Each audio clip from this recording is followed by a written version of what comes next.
প্রবাস এক অদ্ভুত যন্ত্রণার নাম। বাইরে থেকে মনে হয় আলো ঝলমলে জীবন, অথচ ভিতরে লুকিয়ে থাকে হাজারো না বলা কষ্ট। পরিবারের মুখে হাসি ফোটাতে এক একজন প্রবাসী নিজের হাসিটা ত্যাগ করে দেয়। দিনের পর দিন কষ্ট করে, ঘাম ঝরায়, শরীর ভাঙে, শুধু প্রিয়জনদের মুখে সুখের ছোঁয়া দিতে। কিন্তু মাসের শেষে যখন নিজের দিকে ফিরে তাকাই, তখন পকেটটা থাকে শূন্য, হাত থাকে ফাঁকা। প্রবাসীর জীবন মানে শুধু আয় না, তার মানে ত্যাগ, অপেক্ষা আর অভিমানও। মাস শেষে পাঠানো টাকা দিয়ে দেশে চলে সংসার, বোনের বিয়ের খরচ, বাবার ওষুধ, সন্তানের স্কুলের ফি, সব কিছুর ভার সেই একজনে। অথচ নিজের প্রয়োজনগুলো দিনের পর দিন পেছনে পড়ে থাকে। একজোড়া জুতা পুরানো হয়ে গেছে, তাও নতুনটা কেনা হয় না।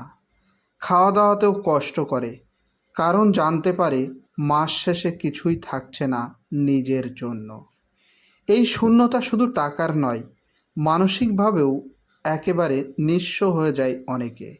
একটা সময় আসে যখন প্রবাসী নিজেই ভাবতে থাকে, আমি কি শুধুই একটা টাকা পাঠানোর মেশিন? দেশে কারো মুখে নিজের কথা শোনা যায় না, কেবল প্রয়োজন আর চাহিদার ভারেই ডুবে থাকে সম্পর্কগুলো।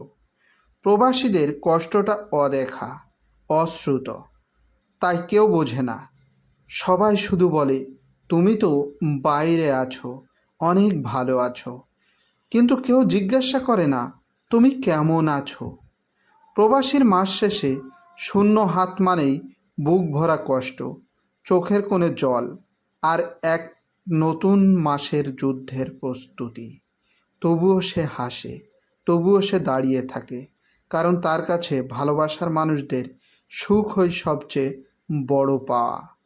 মাস শেষে প্রবাসীর হাত শূন্য হলেও তার হৃদয়টা ভরা থাকে ভালোবাসা দিয়ে।